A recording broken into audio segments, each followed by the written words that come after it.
welcome to another episode of Inside the Developer Studio. Today we're talking to Martine Dowden. Martine, why don't you tell everybody a little bit about yourself? Hi, I'm a front-end developer. I am a CTO at Andromeda Galactic Solutions, where I do a bunch of consulting and product development. I specialize in front-end, specifically like CSS and accessibility are probably my two favorite things, but doesn't mean I don't do other stuff because I have to, because Dev World, but yeah. So, what was your path into software development like? Oh, that's a trip. Well, I started out initially doing a nursing degree, which was did not go well. Anyway, so I looked at what credits I had to graduate, and I graduated with a psych degree, which was which I mean was kind of cool. It was my kind of my backup idea anyway, because I wanted to do art. So it was kind of like the backup, but I got really into like the research over visual processing, which made sense because art, right? And Yeah.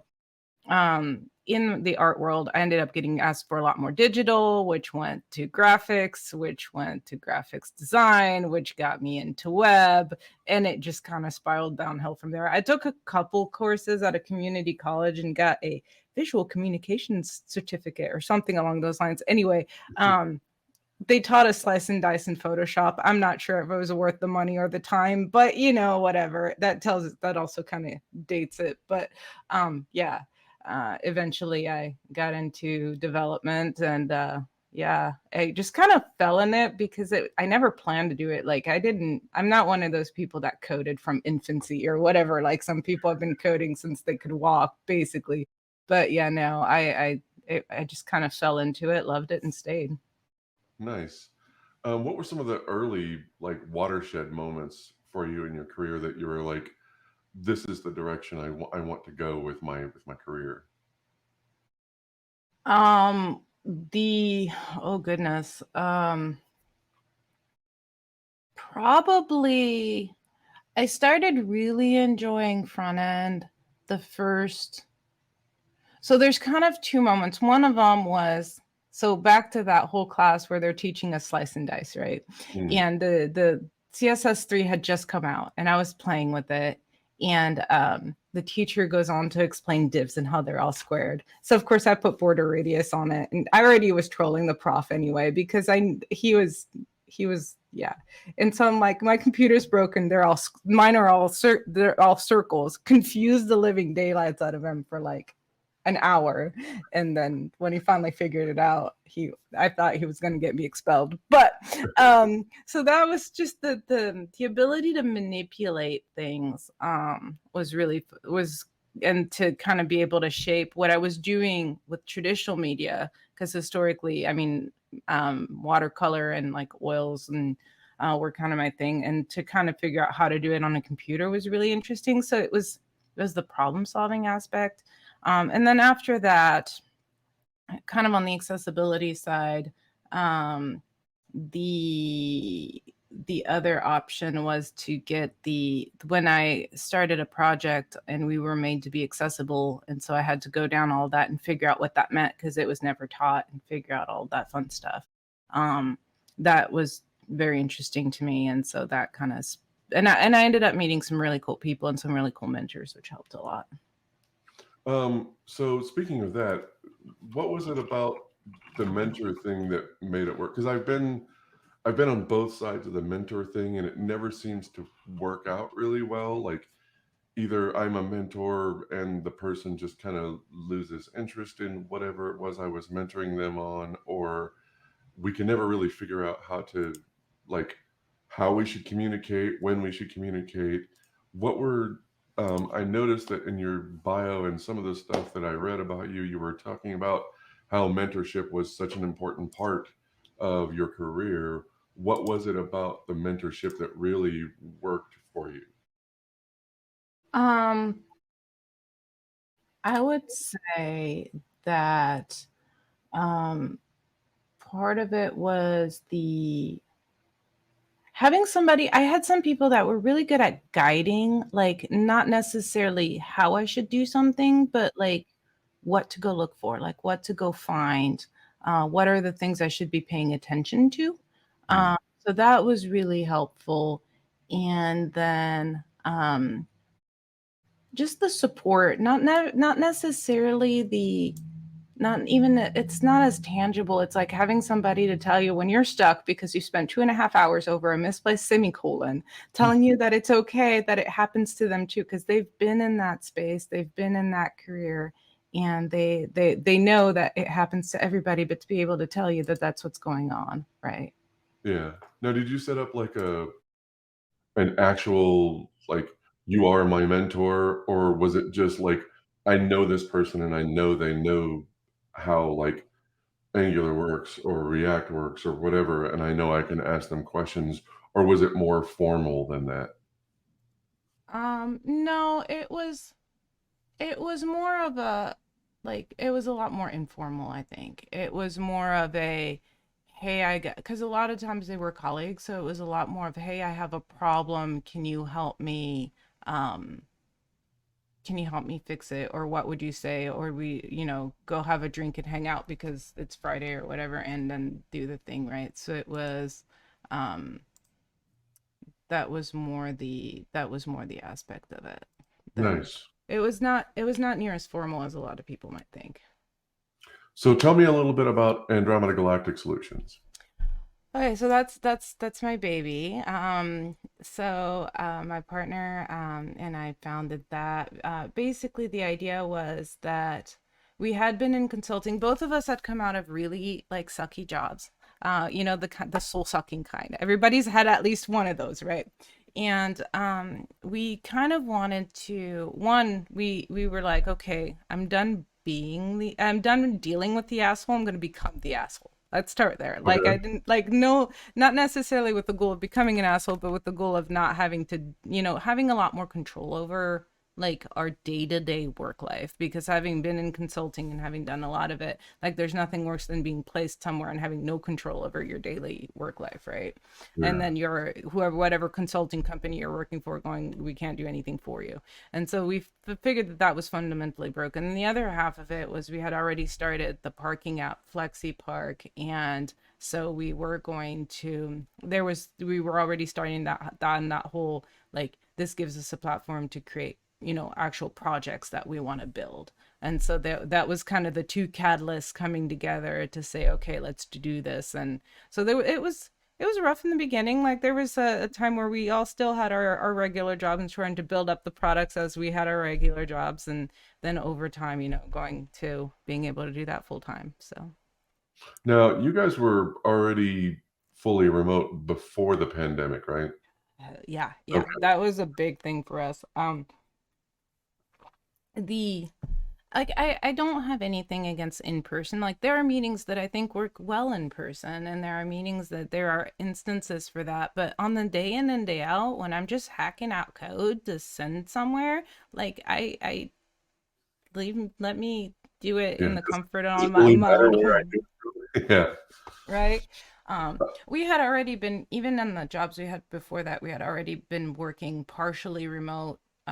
Just because of, I mean, if I'm doing a deploy at 4 a.m., I'm not coming into the bloody office to do it, right? Yeah. Um, so we had already kind of set up for that. And then it also allowed us to hire people from all over the United States, which was a lot, which gave us a lot bigger pool of people to, and a lot more interesting pool in terms of like, so right now we have people in Colorado, we're working with clients in California, and yeah, I can do all of it from at home, which is really nice. Nice. So what does a typical day look like for you? Oh, Or is there such thing as a typical day? there really isn't. Oh, and the other thing is, the kids are also in school remote because they want remote for the pandemic, and we're like, we're not going back, and we're like, well, okay. Um, so it's kind of that whole wake up, stumble your way to the coffee cup. Once caffeinated, then we can actually start figuring stuff out. But it is hard to kind of separate uh work from home life. So there's The advantage is if I have to go take an hour because, the bank closes at 4 and I need to go to the bank, it's not a problem. It's easy. Or if, whatever, somebody decides that, whatever, I can do a load of laundry in between two meetings. It's not a big deal. But on the flip side, it's not uncommon to, work late into the evening because it's there and it's the pet project. It's one more feature, one more thing, right? I can get this done tonight. I guarantee it. Uh-huh. At 3 o'clock in the morning, you're like, okay, this is not getting done tonight. I'm just going to have to go to bed, finish it tomorrow. Think the worst I've ever done, I try not to do this, but the worst I've ever done is I'm just going to do this one more thing. And then I suddenly turn around and I see the sun rising and it's like, oh, I fucked up. Yeah. Yep. Um, so, and one of the things that I've started to do, because I also started working from home like 100% of the time in like 2016. And one of the things that I tried to do in the beginning, and I think everybody does this, is like you set up a room in your house and that's your work room. And you may even buy a separate computer that's just your work computer. That because it's very easy to just keep on working and not realize that it's like 7 or 8 o'clock or whatever. And so you try and like time box that into like 9 to 5, I'm in this room and I'm at work. And after 5 o'clock, I'm in another room and I don't come in this room, or I shut the door, whatever. And it just doesn't work. I find myself still at my desk. I'm like, I know it's 5 o'clock and I need to get out of here, but I'm so close on this. And I'm like 7 levels deep in my head. I'm keeping all these pieces connected in my head. I just need to finish this because it's going to take me an hour to get them all back in my head in the morning. So what I started doing, and this is starting to work even better now, is everything is everything, right? So when I need to do a task for work, I do the task for work. When I need to do something personal, like laundry or go to the bank, I just do it. And my day is 24 hours. And yeah, there are some days where I only work for 4 or 5 hours, but there are some days where I work 10 or 12 hours. And it just depends on what I have to do that day and what I have personally to do. And I just kind of, everything is everything.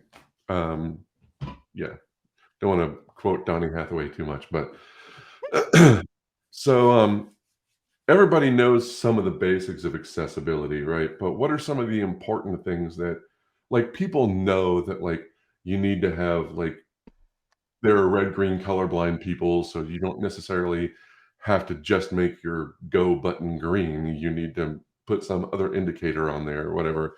But what are some of the things that like are super important that people maybe even don't know about? Um, so I think that's more so than a technical aspect. I think it's the fact that, I mean, if to kind of compare it to security a little bit. Security doesn't happen by accident, right? You don't Yeah, magically create a thing, never give it security a thought, and suddenly you're going to be perfectly secure. Like that's yeah, not, and there's no such thing as perfectly secure because, a hacker will always, it's just how hard are you going to make it for the hacker, but they will, yeah, given enough time and resources, they can find a way, right?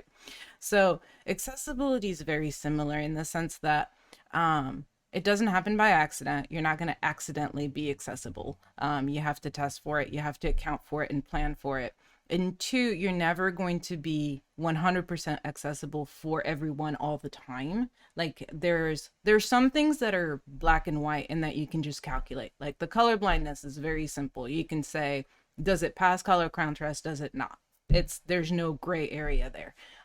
There's other concept like data organization, flow through an application, those sorts of things, especially when you start thinking about cognitive disabilities, for example, are a lot less black and white. And so you might optimize thinking this is what's going to be best for this type of user and accidentally realize that now you've completely screwed this other type of user, right? mm, So it's never going to be perfect for everybody. And but you can make strides to try to make it as good as you can, and then user feedback will tell you where to go essentially. But that it's not a one and done, in that It's something you need to work at always with every feature all the time. And two, it's once an app is accessible, even once it's in maintenance mode, right, where you're not doing new development, new devices are still coming out, new techniques are still coming out, code's getting deprecated.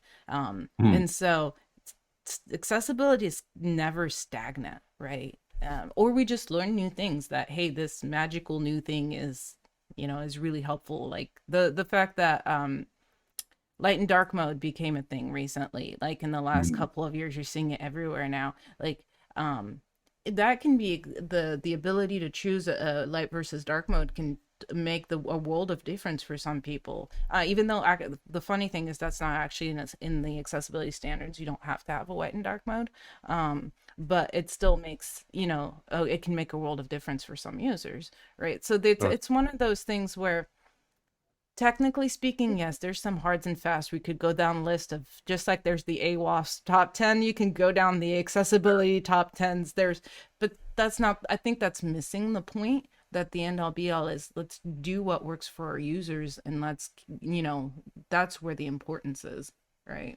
well, it's interesting. So you mentioned data flow, and that's something that I think everybody, including me, because everybody, I don't want you to think that I know what she knows.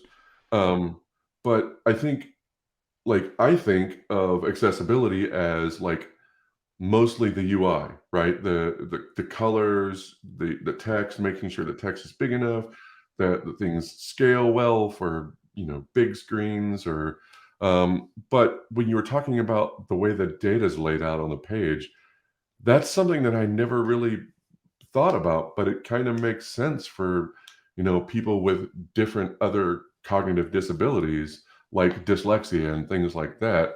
It's I guess I never really thought about that. Well, So, I mean, are there go ahead. even more so than that, like even as think a perfectly neurotypical person with absolutely no disabilities, right? If Mhm. the data is organized logically with headers and and not just one big blob of stuff, right? When Yeah, maybe added icons for some easy recognition or those sorts of things, right? Even in a perfectly neurotypical person, that's still going to make it easier for them to use, right? yeah. No, that's true. So, um, as we talk about accessibility, one of the things that I think we forget about is the fact that it's not just like making sure that colorblind people can see the website or that blind people's screen readers can read, image titles and things like that. Um, it's important to remember that it's a layout is an important thing as well. Um, and is there anything that needs to be done for like people who grew up like if you want to support like right to left readers, does that change the flow of data? Yeah, I mean the so flow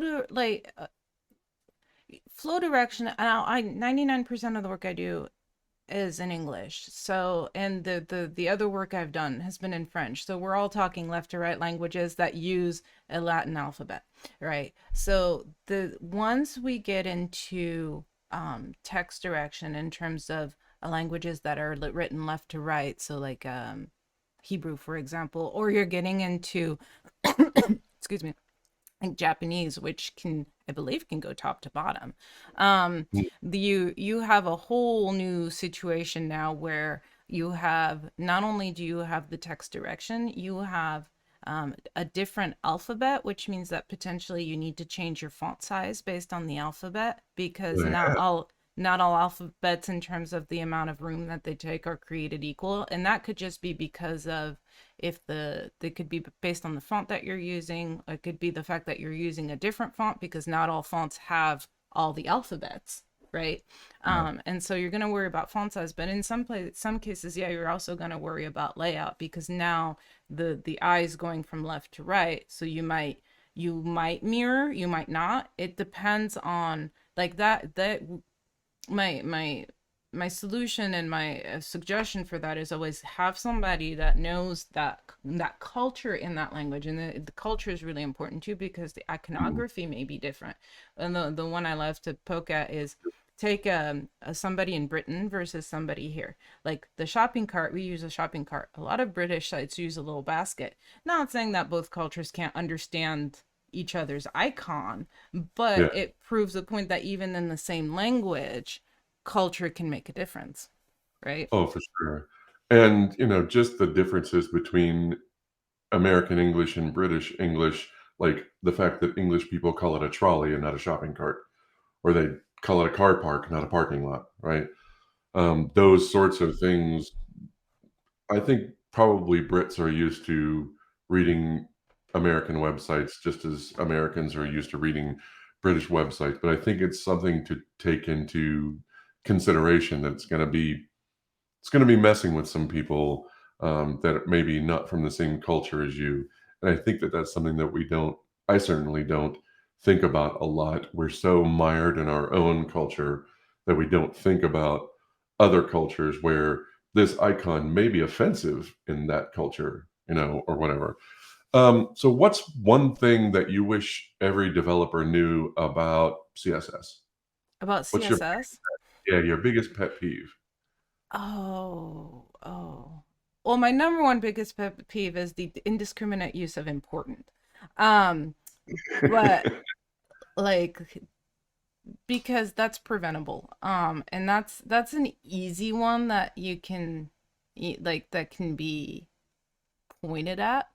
I think what I wish and this is lofty, but what I wish people would learn and like the most of the problems I see with people struggling with CSS, and this is not universal, it's just my experience, but is that they either don't understand cascading or the box model or both. Like, so those two kind of core concepts.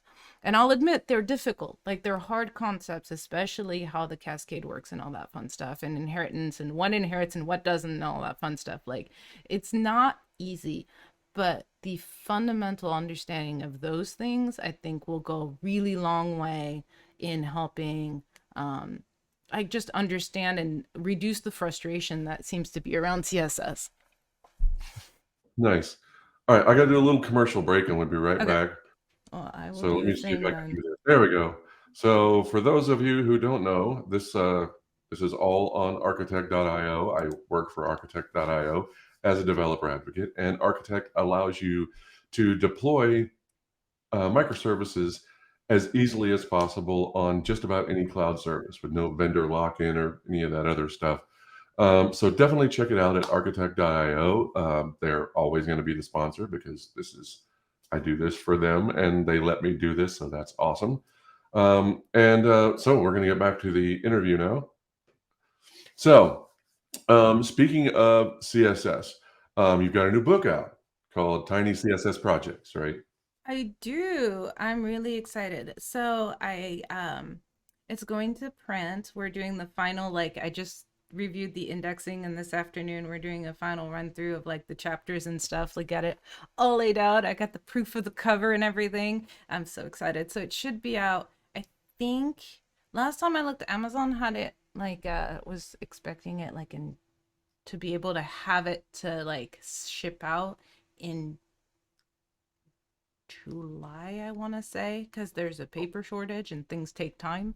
Um, Oh, I already but got the PDF or the well, yeah, ebook. you can get the ebook version already. You can get the MEP version, which is the pre-release, which has typos and a couple other things. Because it's the un so the process was really interesting. So we had a tech review, and we had two different types of tech reviews, and then we had like actual editor to come and fix, grammar, punctuation, spelling, those sorts of Yeah. things. And so the meat version only has the first tech review and has none of the editing in there. So once the full version comes out, should get rid of all of the typos. My favorite typo, though, and it's an Easter egg in the book, is in one of the chapters we had written. we were talking about rasters versus vectors, and we had written raptor. So in the last chapter, one of the explanation images has a dinosaur in it, because um the the person who found it, he's like, was like, I think you mean raster, but I wouldn't mind more raptors in this book. So there's a little Easter egg Nice. in there. So how did that? I mean, because you and Mike both have written several books. How does that come about? How do you, if somebody wanted, if I'm a developer out there and I wanted to get writing a book, how would I get started? So I got into the writing industry because Phil Japixi actually introduced me to his people at A-Press. Okay. So what happened, and then after that, the after that this book is through Manning, and so they had found me through, I mean, I get, they publishers are, how to say this tactfully, I don't think there's a way. Publishing is inbred. Everybody has worked at some point for edit for somebody, like Yeah. and they've all worked for each other. One of the publishers I've worked for, I'm pretty sure has worked for, or one of the editors was, went from A Press to O'Reilly to, like, so they've all worked for each other, so they all know each other. um Yeah. and so they contacted me, but usually the so I got lucky, in other words. But the generally the process is you come up with an idea and you have to give them a proposal. Like, even if they contact, like, even though they contacted me, I still had to, do proposals and stuff, where I kind Yeah. of where you'll kind of outline who you are to kind of prove that you have the background and the knowledge to actually accomplish the book that you say you're going to write. And then there's which is very, usually they want your, like, some various level of CV, resume, or something in between.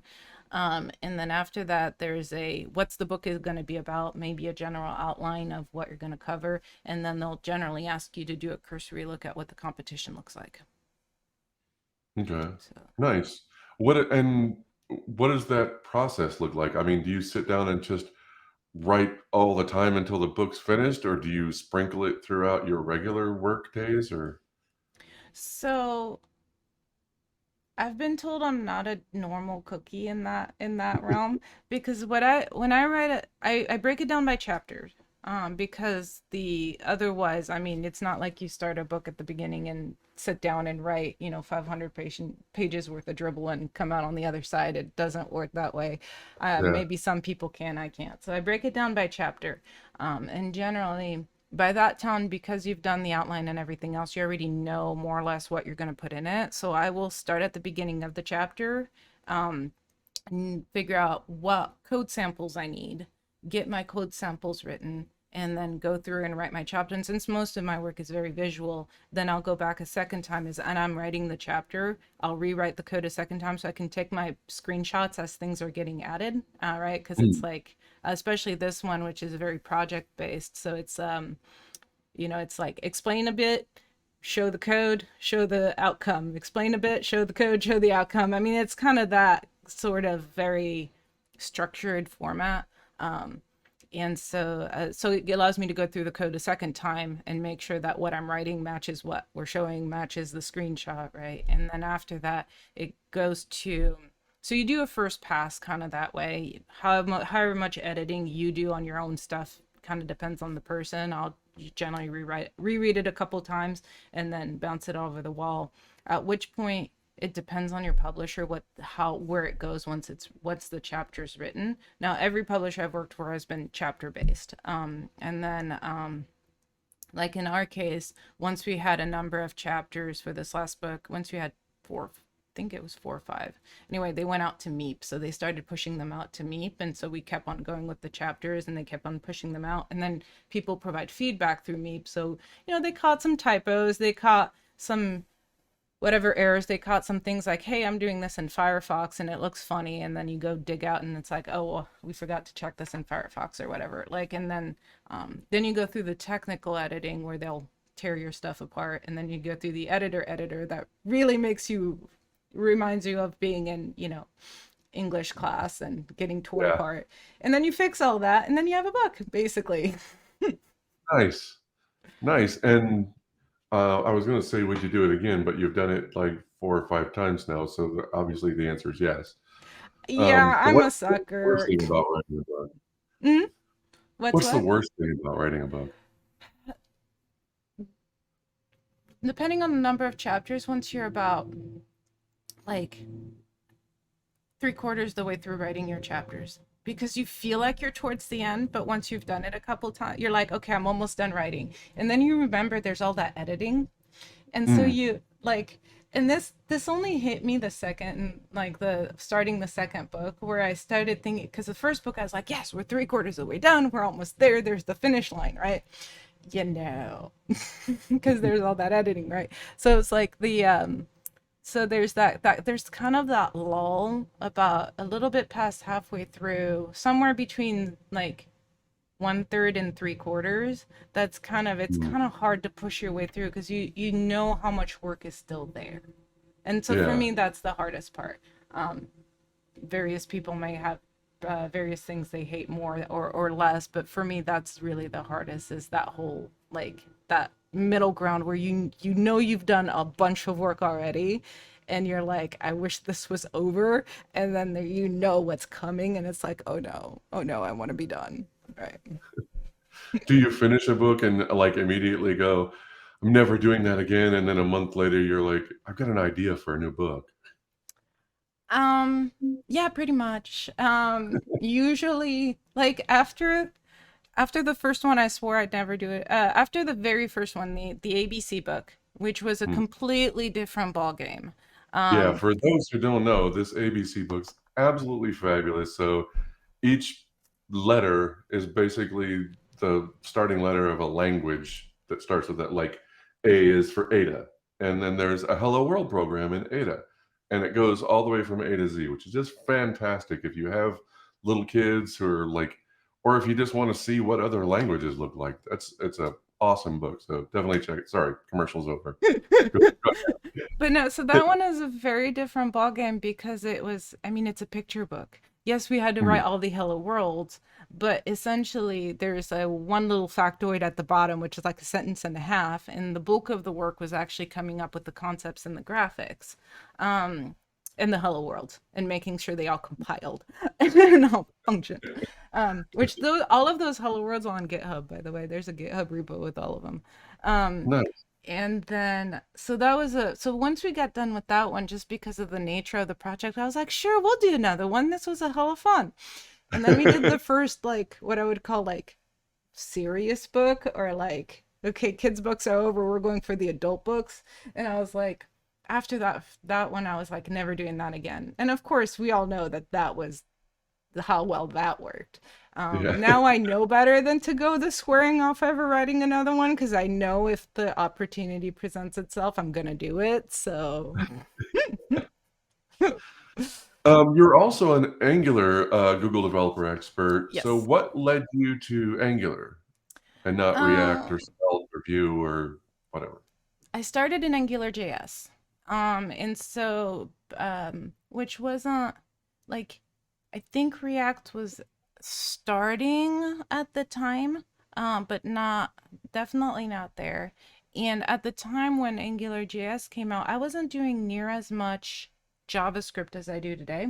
And so Mm, Angular JS made a lot more sense to me than React did, like a lot more sense. And yeah. being very front end focused, the React to me, especially in the early days, took away the concept of the page template. And Mm, that, like now I look back and I'm like, okay, that was just me having to shift my paradigm, but that bothered me a lot. And so from a pure trying to write it, it just made a lot more sense to me. In that we were also at the time using started using Firebase before it was acquired by Google. And so, and it worked really well with Angular, with Angular JS. And so that combination and being able to spin out stuff really, really fast was, because I was doing a lot of MVPs and prototyping type stuff at the time, was something I just couldn't do with React. Like I couldn't be that fast with React. So there was a speed to being able to show a prototype that I really liked. So after they moved to Angular, um, I just continued down that road because it made sense, right? At the time, I think I got caught like many people thinking that it was an upgrade path, like that there was a very Mm. clear and easy upgrade path between AngularJS and Angular, and that these were a Yeah. continuation of each other. Like I think most of us that thought that have seen the error in that ways, but so went down the Angular path, and I mean it happened to be, and having had the experience with Angular, being in Indy, that's kind of what they were hiring for anyway, because at the time React had that license that really a lot of lawyers were going, absolutely not, you may not use. And I was doing a Yeah. lot of work in the corporate world where it was .NET backend, Angular front end, go forth and conquer.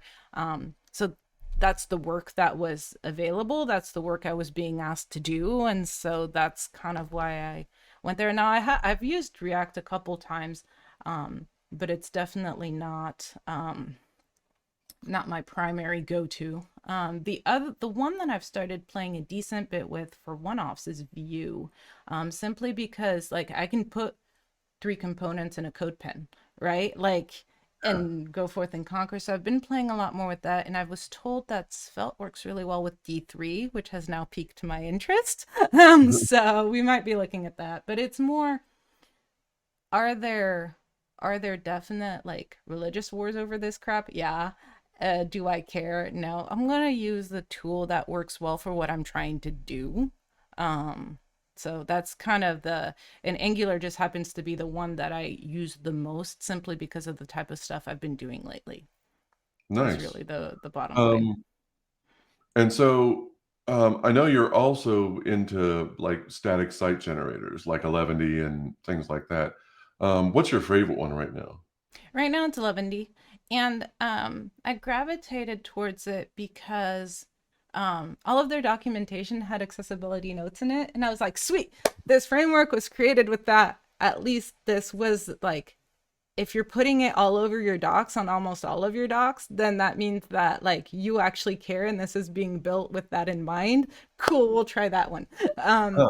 so It that's, never occurred to me until just now, but I wonder if 11D is a nod to the A11Y thing.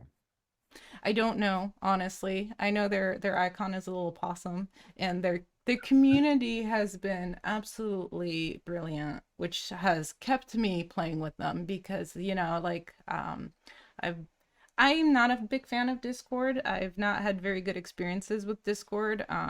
But like their community has been lovely, lovely, lovely, lovely. So the combination of the two has kind of kept me working with them. And the template flexibility is nice because there's like 6 or different templates you can choose from in terms of the language you want to write in, like Nunchucks, Liquid, Markdown, like you name it, and you can mix and match depending on what you're needing. And so I like the flexibility of it.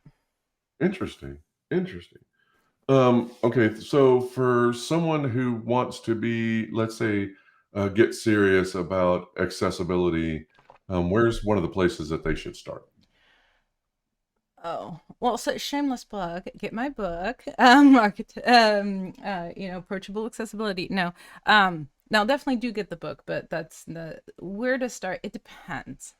It depends on if your goal is you have a project, you want to make that project accessible, like now where do you go versus where do I even start in terms of learning about this, right? Hmm. In terms of the nitty gritty code aspect, if you've never even tried it before, what I like is take one of the automated tools, whether Lighthouse or the Microsoft one. I can never remember the name of the Microsoft one.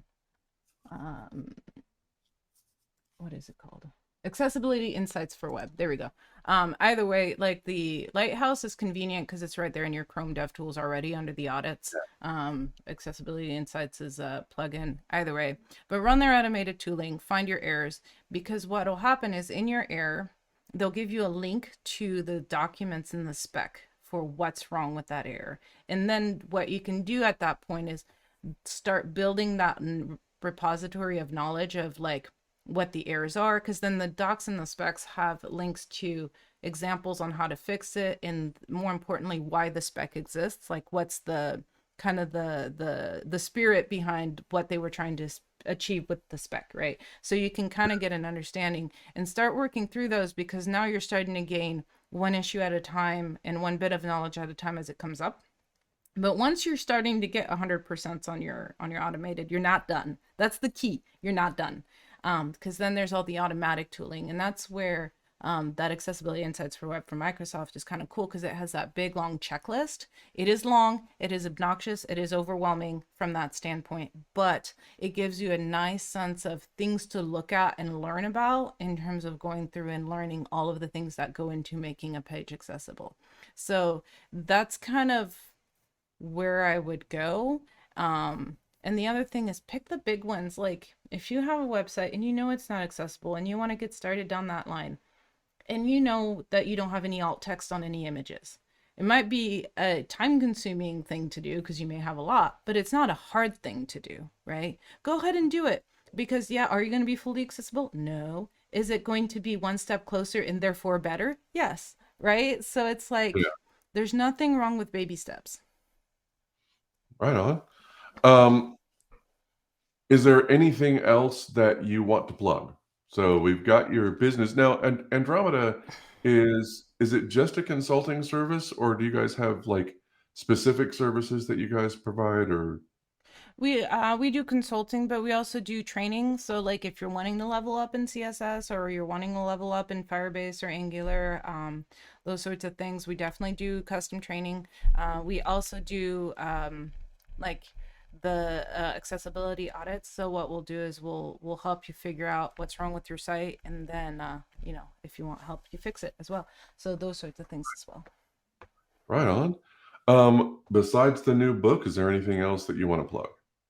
Um, let me think. Um, Well, we do have a new product called Ignition, which is super cool. It is a CMS specifically for Firebase. So that's definitely a really cool one to look at, and it's what I've been using to generate all my sites. So that one's And really, it's really called nifty. Ignition. Ignition CMS. Yep. Okay. Okay. So I asked before we got started if you've ever seen Inside the Actor Studio, and now you have to go watch an episode. But Yep. it's like one of my favorite like talk shows because it really gets in depth with the stuff that actors want to know. Basically, it is this guy named James Lipton who died a couple of years ago, but he interviews famous actors at this place called the Actor Studio in New York. So the audience is filled with actors, filmmakers, uh, cinematographers, script writers, everything. And so they get a chance to like hear something about those actors and kind of get an idea of their background and ask them really pertinent questions. So we have a couple of questions here. One here from Zach at ARC, which is my coworker Zach. How do you create an accessible website for neurodivergent people? You need to understand your audience. You can't necessarily there's not a one the answer, just like anything in code, it depends. Yeah. It depends. So specifically for ADHD or Yeah, autism, are autism. there certain things that you need to make sure you look out for? Um, I would say definitely make sure that things are organized. Like your headers are going to be really important. Your, with autism, probably consistency, which is, I mean, that's true just in general, but like if your submit button is always green and at the bottom left-hand corner, then keep it green at the bottom left-hand corner all the time. Don't move it around, right? Um, Yeah, and that'll help anyone anyway. But yeah. so that consistency is really key. The other aspect is multiple ways to navigate. So maybe you have your primary nav, but maybe you also have a like a sitemap that gives you just a dump of all of the pages that's just searchable. Or maybe you have, so multiple ways of navigating is really helpful. Um, That's strange. The the, sitemap thing is I thought was kinda like something we used to do back in the day, like, in the late '90s. We used to do sitemaps as a way to help, like, Google crawl the website and know all the well, places that they were gonna go, right? But so I now have you're two. I have an XML one, which is the SEO one, and then I okay. have an HTML one that is human readable, That is, that's on my website. It's on martin.dev. You can find it. It's the links in the footer. But it's just a literal like, and it has the hierarchy in there. So like if a page is like you would link to it from a parent page, like it shows you the hierarchy. But it literally is a dump of all of the pages so that you could literally just click that. And if you're searching for a certain page and you don't know how to find it, then you can just click that and find it essentially. But um it's Nice. so, but like, I'm not saying that that is the answer. I'm just saying it is a an One of those example of things that you can look alternate at. navigation. But yeah, multiple ways of getting to and from content is going to be helpful as well. That's interesting. Okay, so in true inside the actor studio fashion, I've got five kind of nonsensical questions that are mostly geared towards development stuff. So, what's the worst feature of your favorite language or framework? Oh goodness. The ability to put inline styles in HTML. It creates So this so is something many problems. because I just asked you about this. I'd heard Fairlight CSS kind of bandied about, and I think you and I are of the same mind when it comes to frameworks like this. It's just because I grew up in a time when CSS needed to be semantic. You needed classes that were, you call the class logo, and in the CSS style sheet, you make it orange and bold and whatever, right? And if Mhm. you go through a rebranding, you go into the CSS and you change it to green and not bold or green and italic, and you're done. Correct. Whereas when you start putting styles in your HTML that say text blue, text bold, text 500, text italic, or whatever, the problem is if I say this is my orange logo, then I rebrand and now it's green. The class still remains orange logo. You just go into the CSS and change the color to green. So anybody reading the HTML is going to be completely screwed because they think it says it's orange, but it's green on the page. What the hell? And that I think permeates itself through all of these frameworks. Whether it's what was the other one that everybody used, including myself? Bootstrap? Uh, Bootstrap, yes. So So Bootstrap has Bootstrap the same thing. in the later years of Bootstrap, and I still think it's still available today, you could actually download the SCSS for Bootstrap and use it as imports and like in mixins inside of your Right. Sass.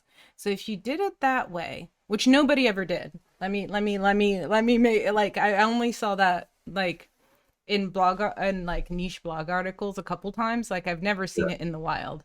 I implemented it in the wild once, but like I don't think I ever saw it in the wild, but outside of that. But the which solved that problem because you got all of the utility of being able to create a to use their canned styles, which was the point, without putting all of those including the col 5 col 3 or col Yeah. md5 or whatever, all of that junk inside of, you could keep that in your css because you could do references via the Sass, but nobody ever used it that way ever. Yeah.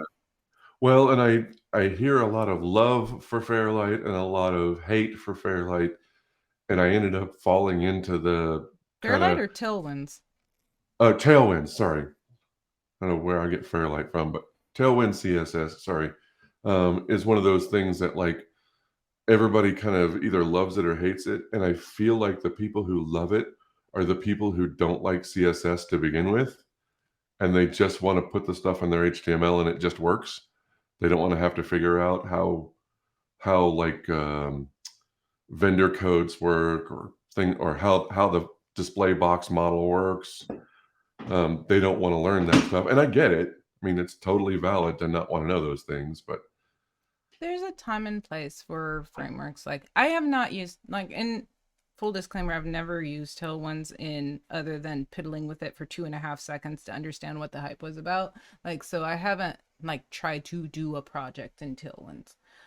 yeah, It didn't, the what it came across and what was labeled on the tin didn't appeal to me at all.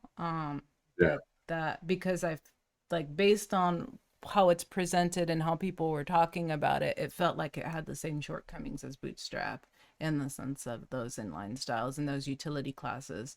Now, do I sometimes use utility classes? Yeah, there's a time and a place for them. But a lot of times I punt it over to using Sass. Well, I'll have my utility class as a Sass class that I can then extend, which solves that problem without the HTML aspect. But now you're looking at a build process, right? Because you're looking at Sass and extends and whatever else is. So it depends on your need, right? Yeah. Okay. Second stupid question. If programmers had a theme song that played when they came into work, like wrestlers do when they come out, what would your theme song be? My theme song? Oh God. Oh God. Pre or post coffee? We'll say post coffee. Post coffee. Okay. I don't know. Something bouncy, probably something techno-y, because I mean, like that's generally what I code to. I enjoy metal, but I keep that for not code because I don't want to associate it with work. But like I think something techno-y, something Nice. bouncy. What's the most impactful thing you've learned in your career? What one thing you learned changed your career the most?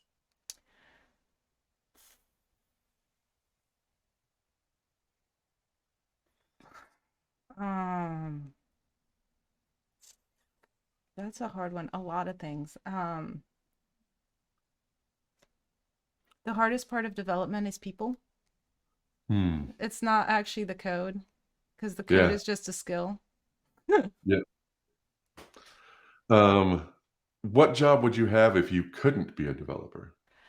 If I couldn't be a developer, mm, I couldn't be a developer.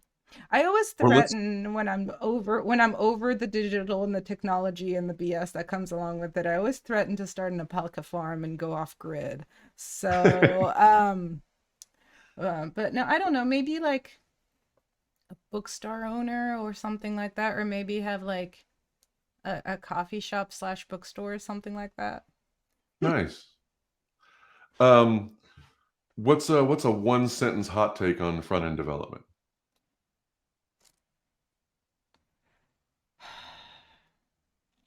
It's more than just the pretties.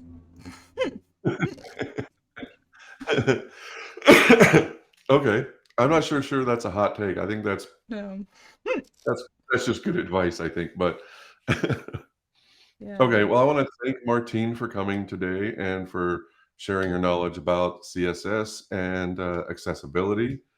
You can check the replay of this on the architect underscore deploy channel on Twitch or on Martine's channel, which is what? Martine underscore Dowden. Okay. Really Mar- hard to. okay. And so in 2 weeks, we'll be here with, I believe Corey Weathers is the next person who's going to be on.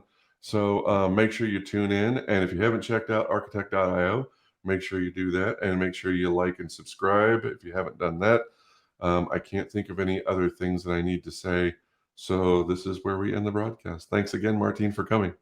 Thank you for having me.